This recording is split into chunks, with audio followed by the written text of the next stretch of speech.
What's going on, everyone? Welcome back. Episode 7, I almost said week 7, of the Cleveland Browns breakdown. And we're back, Dontea and I got a special stat for you guys. Field Yates, at Field Yates on Twitter, or X, whatever you want to call it. The Browns have now become the first team in 10 years to score under 20 points in each of its first 6 games. Cleveland has now scored once in its last 29 drives. We're breaking records out here, Dontea. We're back. We're back. I need the paper bag. I don't have one, but I think we should wear one episode. If we only finish with one game, our last episode of the year has to be us wearing paper bags the whole episode. If we don't win one more game, I think that's fair. I think we owe the people that regardless, but we will minimum do it then. Minimum. But I think we owe the people that before. Maybe for a segment or two, we'll see. But I know, Dontea, you like to... We watched the game together, actually. We're at the barbershop. We watched it together the first time we watched a Browns game this year together. And we didn't talk much about it after it ended because we kind of assumed the way it was going to go. But this game was closer than what we expected, I believe. So with that... We like this. This is weekly. We always talk about it. What's your key takeaway, or one key takeaway that you had from this week? And if you don't have yours yet, I can ramble on mine. Okay, hold on. Dontea's weekly sip. Okay. My weekly takeaway. I just don't want to beat a dead horse. I feel like the rest of this year is going to be that, but go on. I'm sorry. Okay, so let's, I kind of had two, so I'm going to move away from beating a dead horse. It appears as though the team has lost all spirit. They don't even look like they want to play football. Offense. The defense still looks like they're having fun. JOK celebrating, Denzel Ward seatbelting cats, hitting them with the no-fly zone, But offense, though, how many times do you see a 0? How many times have you seen a zero? I'd be fine with them doing this and getting a penalty, bro. That at least means we're doing something. By the way, did you see that, by the way, when the dude hit him with the seatbelt and then he just pulled up gun and shot him in the back? While he was walking away. And then the ref threw the flag and he was like, what do you mean, what? Bro. What do you mean? And he's down by 28. Come on, bro. You can't do it down 28. Crazy. That's crazy. That was a crazy clip. But anyways, you can clearly see, I've said this, the team is giving up on Deshaun. I think they're tired of Deshaun. I think he's given up on himself. Did you see the rumor last week that he was allegedly he would welcome a trade out of Cleveland? Yeah, I saw. Yeah, there's probably no validity to that. It's probably just a rumor, what it is, because I don't think there's truly anywhere he could go. But it's just, I think he's killed the spirit of Cleveland. I think he is Osama bin Watson, and he has killed Cleveland. He has. He has, dude. The spirit's gone. I think we need a moment. I think we need a... Go on. Who did you see celebrate on offense today? Go ahead. I'll wait. Go ahead. I'll wait. That I can recall? Maybe Hopkins after he hit a field goal. You remember the singer Keith Sweat? He has a song called Nobody. Nobody celebrated today on offense. There's nothing to celebrate about. Once again, pull up the handy dandy stats. Deshaun Watson, or Osama bin Watson, as I like to call him, 16 for 23. On the surface, not bad. 7.3 yards per attempt. On the surface, not that bad. QBR, 34.6. Excuse me. Did you say 34? 0.6. 168 yards. I I just And for the people listen that, to that. Go ahead. oh, You go. and for the You go. people that were I'm saying done. about the second half of Deshaun Watson, how he looked. Yes, Deshaun Watson looked better in the second half. Did he look like the quarterback that would fulfill that contract, or a quarterback that should be playing under that type of contract? No, the answer is Nope. no. And his I don't know, not ceiling, but like where we judge him at is so low now. The bar for him is so low that he should be getting paid We'll like take 5 mil a anything. year. Yeah, his bar is so Yeah. low, and it's not worth the contract that it has. And we've talked about it multiple times now. Yeah, we're beating a dead horse here. I think, like you say, the Deshaun experiment is over. I think we've experienced it enough, and Mhm. we're just kind of waiting. We're playing the waiting game for this year. And I know Stefanski said once again that there will be no QB change for not the rest of this year, but for at least next week. Yeah, I mean, what does it do at this point, anyways? I mean, okay, let's say Jameis does come in and he picks up the spirits of the team. At the end of the day, I don't think Deshaun is the end all be all with our problems. I don't think they start and end with him. He is in the line of problems we have, but they don't start and end with him. We have a multitude of problems. We have no identity. We have no running game. We have no line. Me and you laughed so hard at one point when we got a false start because Back to back. the defense looked like they were about to blitz, and the defense jumped. And our linemen looked like they got scared. Like, you remember, we died. Jedrick Wills, oh my God. Yeah. Like, Yeah. he literally backed up and got a false start. In the red zone. So, yeah, in the red zone. So, like, there is execution problems. There's play calling problems. There is catching problems, running problems, blocking problems. We have so many problems that it's so easy to scapegoat Deshaun in a situation. And once again, there's a list of problems. He's up there. He's towards the top. But I don't think necessarily bringing in Jameis Winston is going to just, oh my God, the Browns have rattled off 5 wins straight. No. Maybe 5 first downs. Maybe. That's about it. Straight, Yeah. though? I don't know. Did you see that Deshaun is, what was it? I think it was 0 for 26 on third down. I think he broke it this week, maybe. But yeah, it was, I mean, during the time of the game, he was 0 for 26 on third downs. But in the same sentiment, we were, 9 for 16, 9 for 15 on fourth down. So that's actually pretty good. Yeah. It's pretty good for fourth downs. You'll take that. But that's the Kevin strategy. You shouldn't have to go for it that many times on fourth down 6 games into the season. Like, that's crazy. Facts. And like you said, we got a lot of problems. One of them being our defensive player, Rodney McLeod, is tied for the most touchdowns on the team with Amari Cooper and J.R. Judy. That's a problem. And he ain't playing he ain't doing Jabril Peppers in Michigan, where he's playing some offense. And I mean, Jabril Peppers might not have been a good tip because of what's going on right now to him. But yeah. Yeah, just in a video of him in court. Yeah, he looked jacked.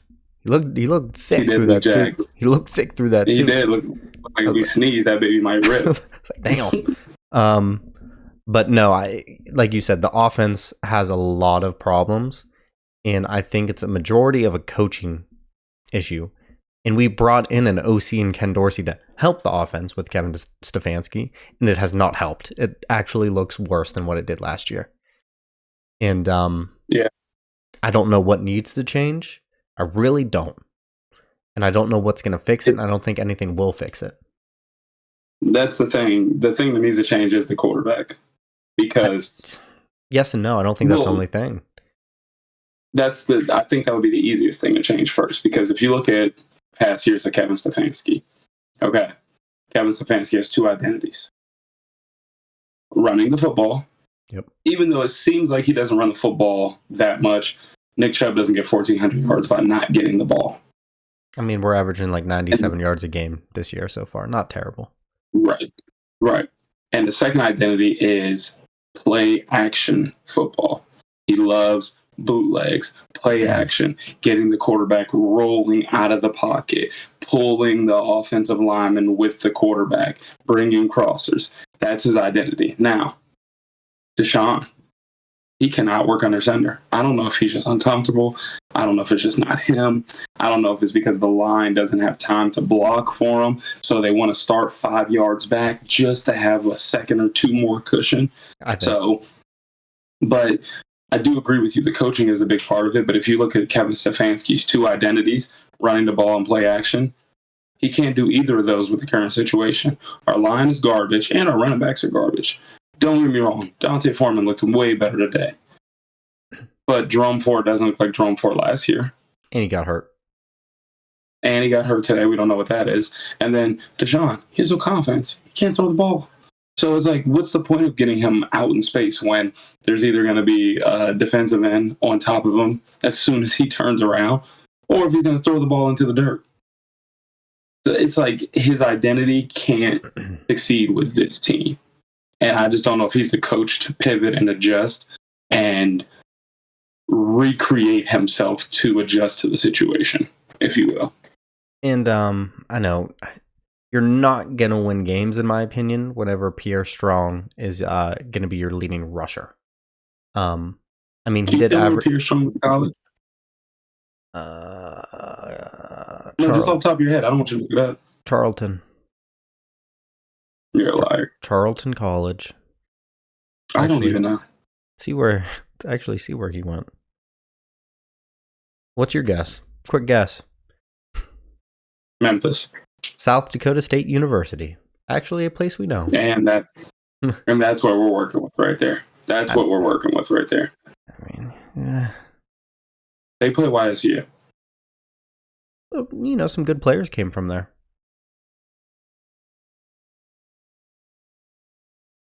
Continue. I'm not even going to do this. Because this just shows you what we're working with. This is how low our bar has gotten. Yeah, we've got good players that come from there.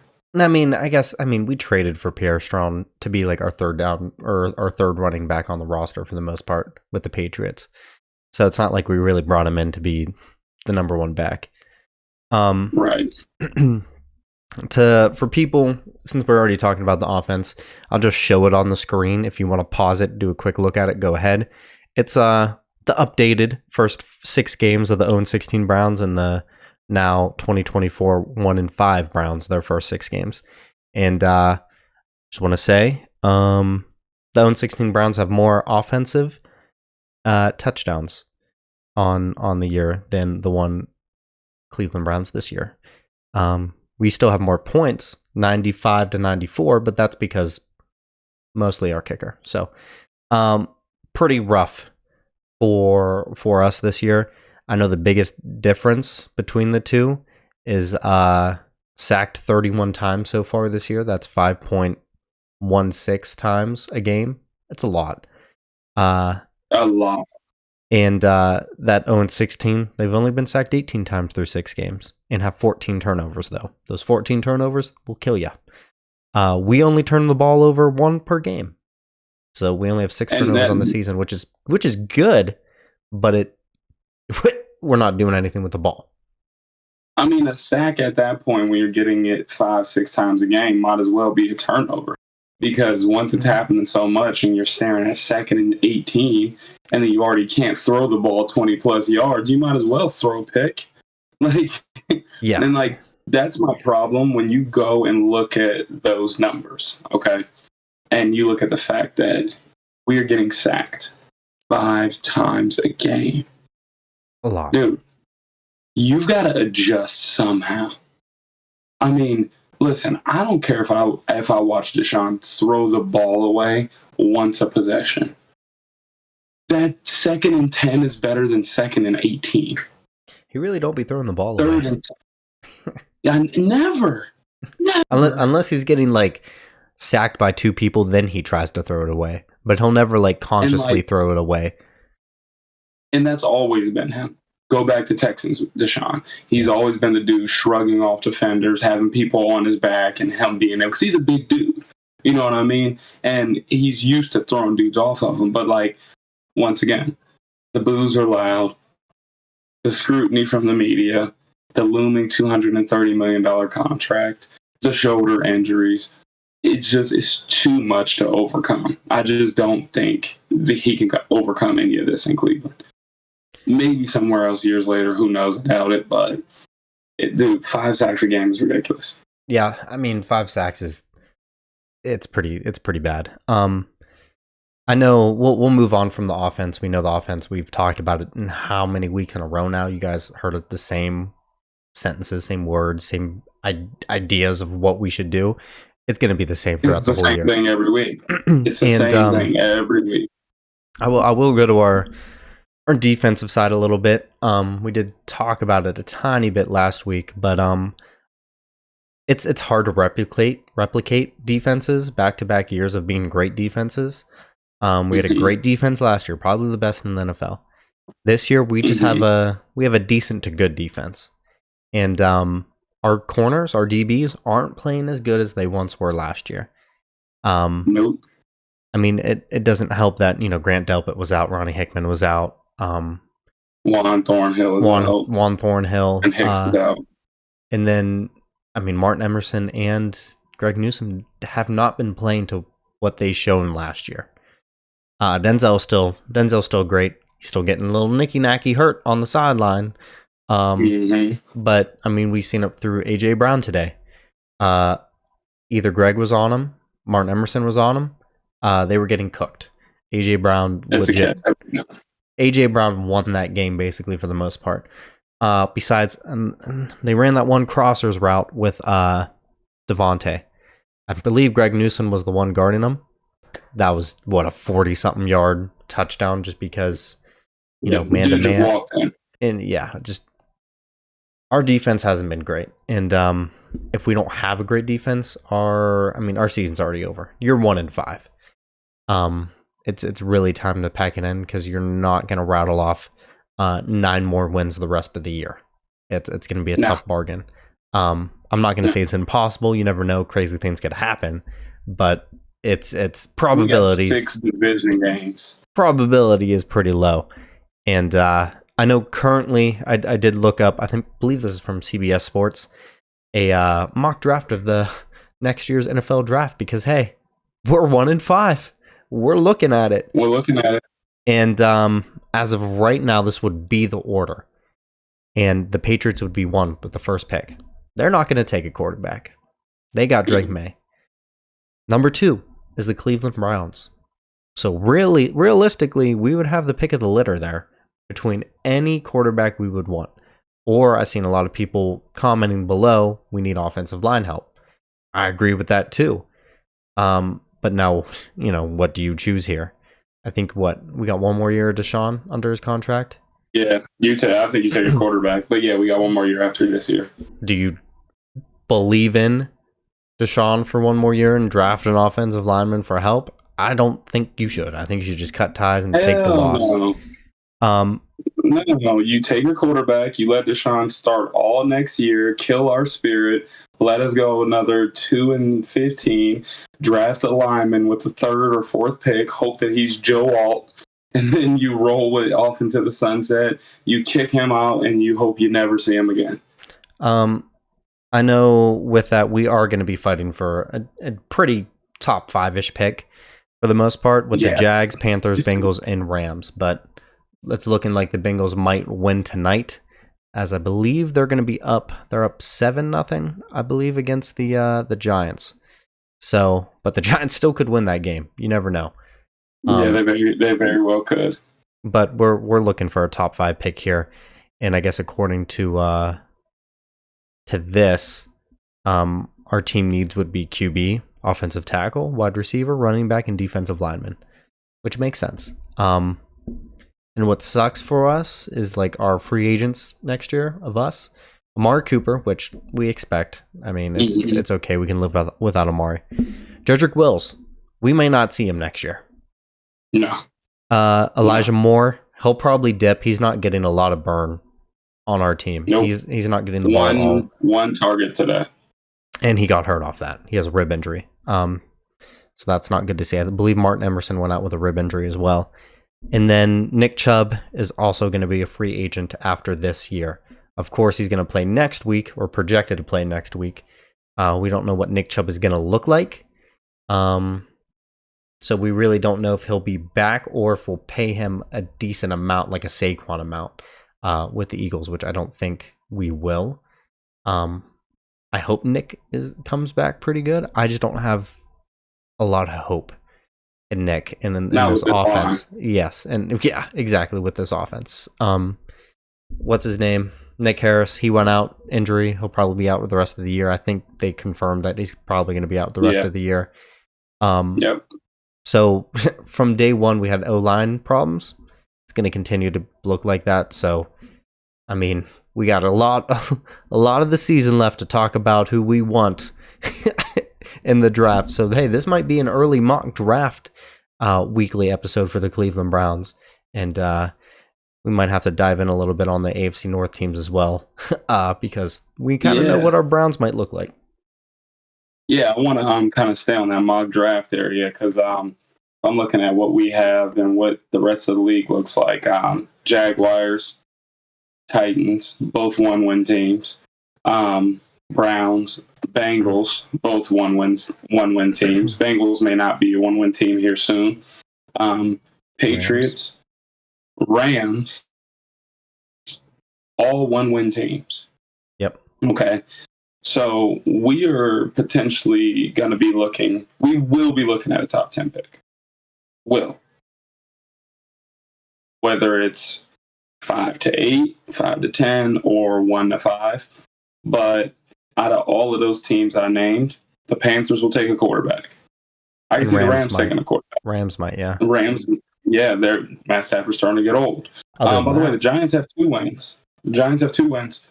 They may be done with Daniel Jones for all we know. They might get 3 here tonight. If they get 3 here tonight, I think we gotta lead on them in the draft rankings. For sure. Jags, they won't be taking a quarterback, but they'll take somebody. Titans, 1 win. Will Levis probably isn't the answer. They took him in the second round anyways. I could see them taking a quarterback. They could take him. And then you go to the Raiders. The Raiders will be taking a quarterback if they don't get somebody in free agency, which I doubt they do.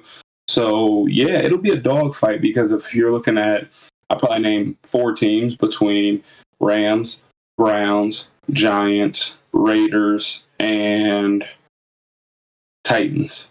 5 quarterbacks. Okay.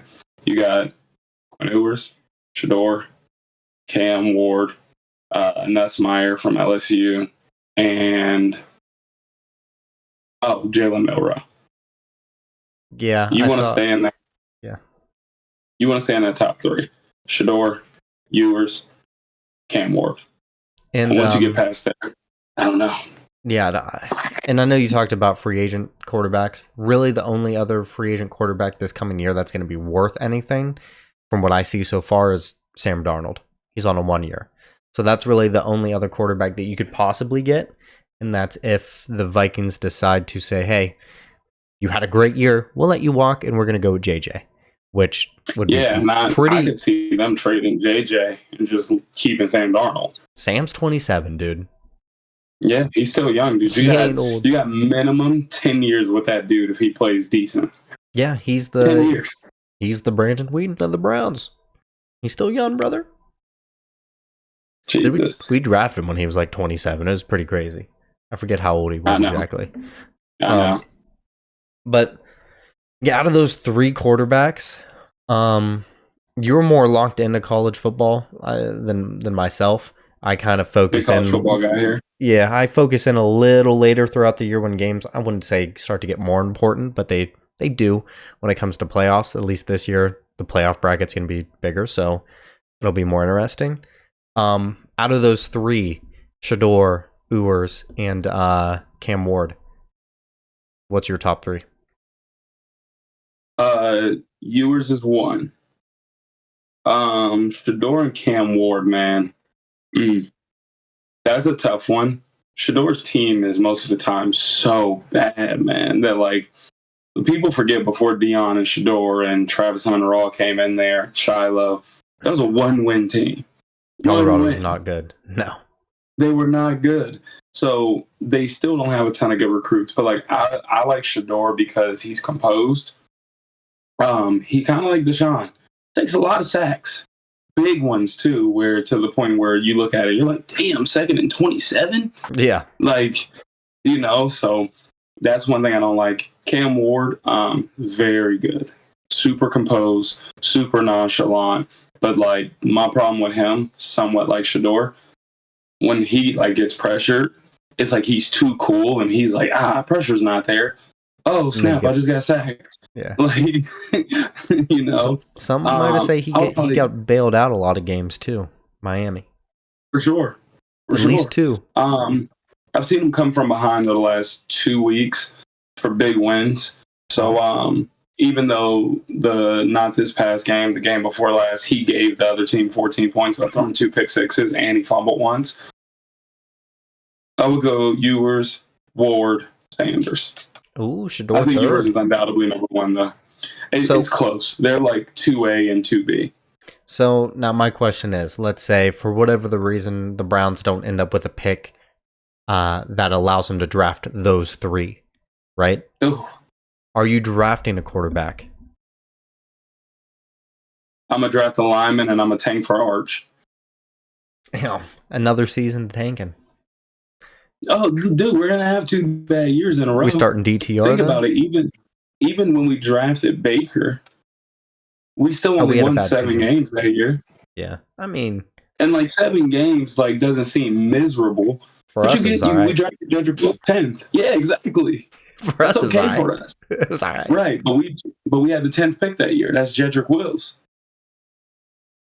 That was a great pick. So it's like the best case scenario is you get a top 5 pick. Hopefully you land one of the top 3. You sit him for a year. You let Deshaun play his final year. And you go into the offseason and you hope and pray there are a whole pick of the litter of guys that you can go ahead and get. And I know to talk about, just us in general, a lot of Browns fans are similar to like you and I.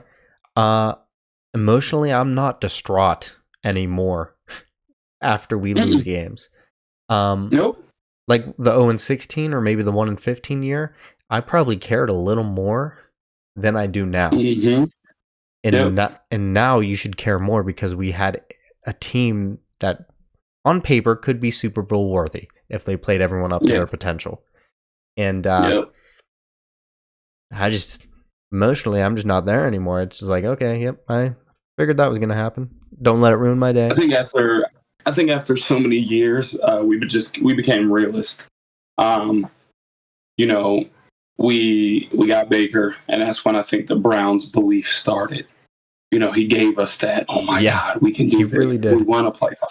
We went toe-to-toe with the Chiefs. We were that close to beating the Chiefs. One helmet to helmet away from probably beating the Chiefs. And I think that gave us hope. But then now, even though you do have Pro Bowl and all pro caliber players, you look at the situation and you just can't be so blind to look at this and be like, we're not supposed to be this bad. It's like, we are though. Deal with it. Like, it's like we're not supposed to be this bad, but we are. And the craziest part about it is like going past this season into next year, whatever that looks like. Call me crazy, but from what Andrew Berry has done, and maybe for next episode, we'll do kind of like a fun episode. Maybe we won't even like dissect the game. Which maybe we'll look shouldn't. at. Yeah, because it's going to be the same thing every week. Mm-hmm. Maybe we'll do something like let's grade the Andrew Berry and Kevin Stefanski tenure. Should Vrabel take over for Stefanski next year? Do we trust Andrew Berry to bring in free agents or draft? Because call me crazy, I trust Andrew Berry. He other than Deshaun, and if you rewind back and we never see this. This never happened. Might not have been his decision exactly either. You never know if the owner, if the Haslams are in the ear saying let's do this. It'll come out in probably 3-4 years. We'll know. But without knowing all of this stuff, I've seen Baker. We have Baker. Rewind back. I'd do it again. 10 out of 10 times. Like, looking at the season Deshaun had, Baker never even sniffed the season that good in the NFL. Never. No, Baker didn't even eclipse 4,000 yards in a Browns uniform, if I'm not mistaken. I don't think so You can either. fact check that for me. I think his best season was 3,700, and I think 30 touchdowns. Deshaun threw for almost 5,000. I think he had 4,700 and 40 touchdowns almost. I think he had like 38 touchdowns and single-digit picks. So yeah, you go get that guy. The closest year, I mean, he's 173 yards away, was his second year in the league when we went 6-10 with him. So in 2019, that was the closest year, and that's when he threw 22 touchdowns and 21 interceptions. So that was like a year of like, yeah, not very great. But the year after, threw for 3,500, 26 touchdowns, 8 picks, 11-5. Better. That's when we went to the playoffs. We'll take that. You're not getting that with Deshaun. Yeah, and now go to Deshaun's season right before he got suspended. It was 4,500, 4,600, 40, almost 40 touchdowns and like 5 picks. His stint with the Cowboys was great. We'll say, his last year when he's 25 years old, 4,800 yards, 33 touchdowns, 7 interceptions. They went 4-12 that year. Mm-hmm. You know how terrible of a roster that had to been to go 4-12, and your quarterback is playing that good? And that's what I'm saying. So, like, you're looking at why can't he do that with us? Best year. Exactly. Because you look at Baker's year where we won 6 games, and then you look at his year with 4 games, you're looking at, okay, 2 dog shit teams. Yeah. Who performed better? Deshaun did. So, like, 10 out of 10 times, you do make that move. By Myles. It just didn't pan out. One player I do want to talk about, which he's going to be a Hall of Famer without a doubt. Myles Garrett. I'm starting to get a little, shout out to him. The block, great block. For Myles, we drafted him in 2017. He's been with us for 7 years. We haven't done anything with Myles. He's in his prime, and we are wasting his prime. Similar to what we did with Joe Thomas.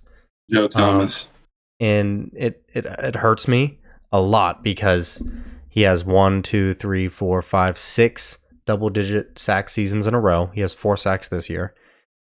He might get it, might not. He's 29 years old. He's getting double-digit sacks this year. Unless he gets hurt, he will get double-digit sacks. Knock on wood.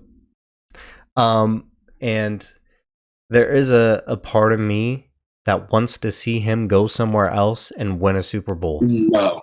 There's a part of me. You drown with us. You ride this Titanic until it hits the iceberg, and we say, I'll never leave you, Jack. You drown with us, Myles. And there's a freaking fly this week in front of me now. I was trying to catch it. I know you seen me like this last week. Yeah, they're like, these dudes live in stank houses. I'm looking up Myles Garrett's contract. It's a 5-year, $125 million contract. So in 2026 will be his last year playing for the Cleveland Browns until he becomes a free agent in 2027, I believe. So we have time with him. So if we don't improve come 2027, I can see him dipping when he's 32 years old. He's Joe Thomas. He's a lifer. I feel like he is a lifer, but at that point, if I'm him, go win a Super Bowl somewhere, bro. You're a Cleveland Brown for life, like a Joe Hayden. Joe Hayden went to the Steelers, and Joe Hayden's still a Cleveland Brown. You know what I'm saying? Yeah, Matt and Jordan were so salty that he retired a Brown. I'm like, we drafted him. Yeah, why? That's his prime years. He had his best years with us. Yeah, because they were like, well, he spent like almost the same time with us. I'm like, yeah, but it doesn't matter. I think he spent his prime with us. Spent 2 or 3 more years with us. So yeah, I forget what the difference was. But man, I really don't know what to do with our team. Our team is terrible. So with let me ask you a question real quick. Go ahead. Hypothetical. Let's say there is let's just say 1 first-round pick. Let's just say the Cowboys call us and they say, hey, we want to give you a first-round pick for Myles Garrett. Just 1? What are you doing? Just one. Just He's not going to go for more than a first rounder. He should. He's not. He's a game wrecker. No, if I'm not taking that. You know why? Let's say let's say that's a top offer, a first and a third. You keep him. You play out unless you know he's leaving for sure the next year, you keep him. So you're not looking at like, okay, let me go get Quinn Ewers with our pick and then a left tackle with the Cowboys pick? No, because I'm a believer in this. Whenever someone trades a player for picks, how many times have first round picks made a big impact? They're the first round pick. All 32 should probably make a huge impact in retrospect of an NFL draft, right? That's not how it works. Look at Corey Coleman. Look at Justin Gilbert. Look at Johnny Manziel. I can keep going down the list. You know what I'm saying? There's just so many players in the first round that we even drafted high. Gilbert at 7 or Corey Coleman at 12, one of those high. And they don't turn out to be anything. No offense to them. I liked them when they came in. Of course, they didn't pan out. I hope they see this video. I doubt they're watching. I know Corey Coleman hates the Browns. Why don't you just trade me? They should have. We hate him too. But how did he drop that pass? Mm-hmm. Anyways. You know what pass we're talking about if you're a real Cleveland fan. I'm just a firm believer of not trading away key players for draft picks. I like trading away my draft picks for players that I know who they are. Because there's not uncertainty. Like, barring some major injury, you know what they're going to do. Like when the Steelers traded their first round pick for Minka, they're like, okay, this is a proven dude. Why take a chance on our 15th pick being better than this guy? Now let's say for whatever reason the trade was going to happen and Miami was offering 2 first-round picks instead of Minka, for whatever reason, hypothetically. I'm still taking Minka over 2 first-round picks. Yes, because you know for certain what you're going to get out of Minka. You have no clue what you're going to get. Give me the picks. If the Cowboys called me and said, hey, Andrew, we like Myles Garrett. We got the cap space. Let's give you a first and a third for him. I'm going to say, God damn it. You got yourself a deal, bucko. Because listen, I love Myles Garrett. He is a cornerstone of our franchise. But would you want to trade? But I'm trading him in that scenario because I hate to do this. I'm sorry, Cleveland fans. You're going to see this video. You're going to be so mad. We should trade Amari to this year, but go on. We should trade Amari and hopefully get a 4th round pick. How many times have you seen TJ Watt go out and win the game for the Pittsburgh Steelers? Literally win the game. I can think back to moments where he literally won the game. The Seattle Seahawks game, I think maybe last year or 2 years ago. Geno Smith scrambling out of the pocket, smacks the ball down, strip sack, kneel the clock out. Game. How many times has Myles done that for us? Most recent, we talked about it, I think, today. Colts. Most recent, he took over the game. Colts game. Yes. When we played against the Bears with Justin Fields, we had like 10 sacks against him. That's more of a collective, but that's maybe one game. But I see what you're going for. I'm just saying, like, I would rather have a guy that directly causes the win. Now, not saying those plays Myles Garrett makes in the first and second quarter, or even the pressures, like the Trevor Lawrence when we got the safety. Mm-hmm. Myles Garrett forced that. That's one of those PFF pressures. You know what I mean? That's one of those where he pushed him up in the pocket and then bam, there's a sack from another player rushing. So there are those too. I would have to look at that. But let's just say there's a right tackle, a left tackle, a guard, a center on the board. I like that guy a little bit better. I like that. I like him. I like that guy just a little better because now our buddy Quinn Ewers, I'm manifesting here, has time to throw. Yeah, I mean, I don't necessarily disagree, especially if we think I wouldn't trade him now. Uh, Myles Yeah, Garrett, not right this second. like if you traded him this year, he's going for at least a first and a couple more picks too. He has a lot of time left on his contract. That's the big difference. When Amari Cooper only has 1 year, so you're not going to get a lot out of him Yeah, in a trade. you might as well just trade him. All right, dude. He's a lost cause. He doesn't even look like he wants to be in that uniform anymore. And I mean, I'm honestly with him because listen, you know Amari's not going to re-sign. He ain't going to come back. Get us, even if it's like I said, even if it's a seventh, get him out. No It's offense better than to nothing. no offense to Amari. You know, he doesn't I seem hope like he sees this. he's not the bad apple. I'll tell you that. He's not the bad apple like when it comes to mentally or emotionally being in that locker room. Maybe his hands, little bad apples in the hands, but definitely try to get rid of him. Bengals are up 10-7 near the end of the third quarter here, and we'll move on real quick before we end this to the AFC North talk a little bit, talking about teams around the league, and the Ravens dominated the Washington Commanders this week.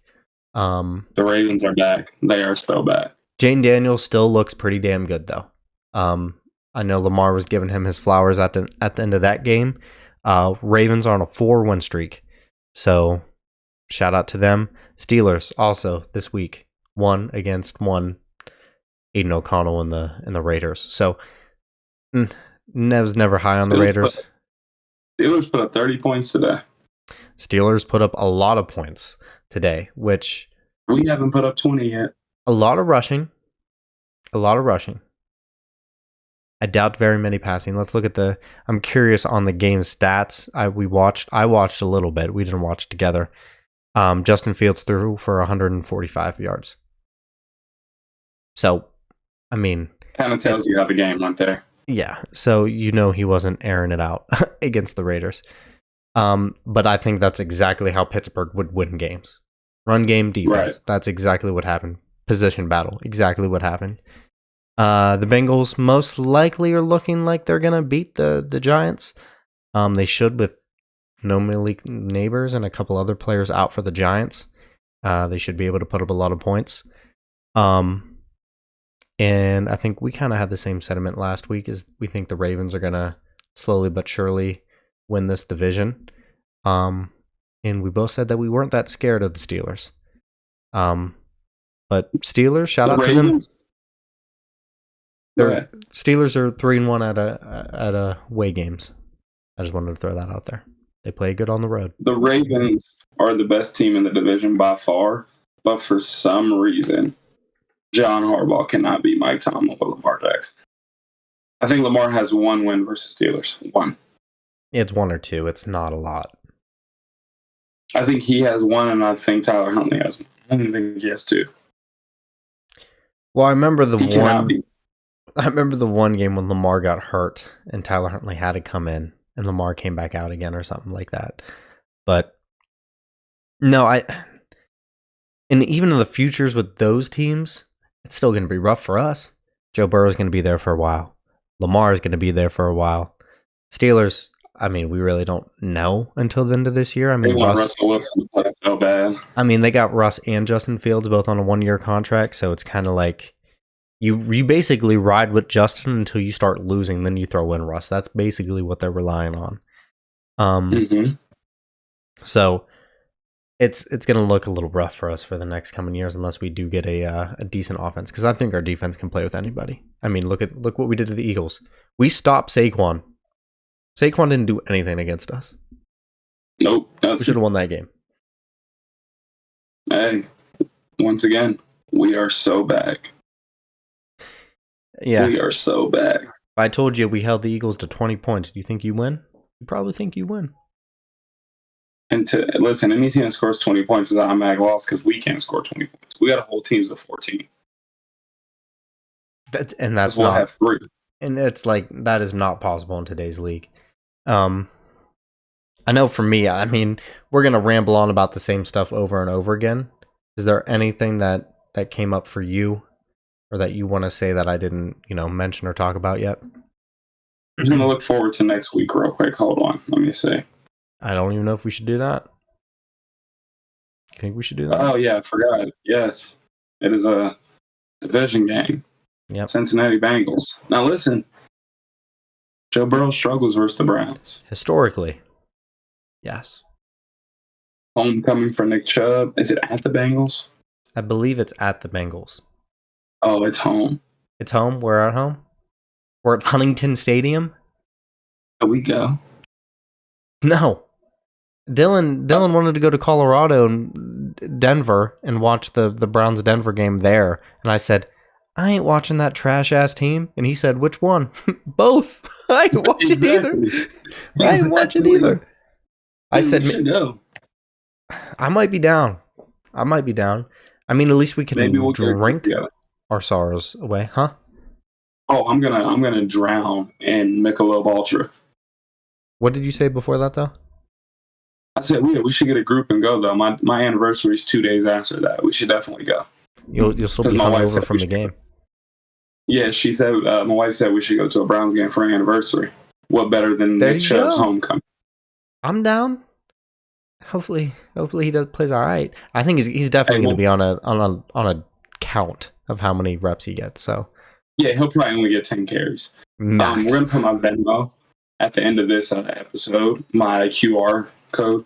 If you guys want to send me something so me and my wife can actually go to the game, that'd be cool. I'll throw it on there. It's right there it's right over there with Dontea in his like little corner. It's in a little corner there. If you want to throw it to his anniversary. My Venmo's right here. My Venmo's right here. That's for in case if I get a girlfriend and potentially take her out on a date. You know? Hey, how funny would it be though if I showed you my Venmo and I was like, Derrick, literally people are donating for me to get tickets. You had $200 in there, I'd be like, give me at least 30% of that, brother. give me 30. I gotta buy 2 tickets, you gotta buy 1. All right, no Venmo in that corner anymore. So I'm joking. But everyone that is watching, shout out to you guys. I don't think you guys commented on our last video. We have a lot of views, I believe, in our last video. You guys didn't comment, so it kind of hurts my feelings. He's gonna show it on the screen. That's his real name. You should see that picture. That picture is perfect. It's a nice picture of Dontea. I'm wearing a leopard coat. But yeah, any last words, Dontea? Help me get to the Browns game for just $1 a day. You can help a broke black man get to a Browns game. Just $1 a day. That's all it takes. Just $1 a day. But thank you guys. That's about it, man. See you guys in Cleveland. I'm dying. Get it together. Perfect. Before you die on camera. Perfect time to end it. Thank you guys. You can hear it in my voice. I'm losing it. Like, comment, subscribe. If you guys would like to see us do this live, let us know in the comments. We'll try to figure that out to see if we're able to do it and get it posted as a regular video on YouTube. And hey, yeah, that'd be dope. Till next time, Dontea. Peace out. All right, guys. Thanks for tuning in to another episode of our Browns recap. We'll see you guys later. Peace. Hold on. Hold on. You forgot the double. You should have done the double. Oh, there is 2. Yeah, you should have done the double. Hell yeah.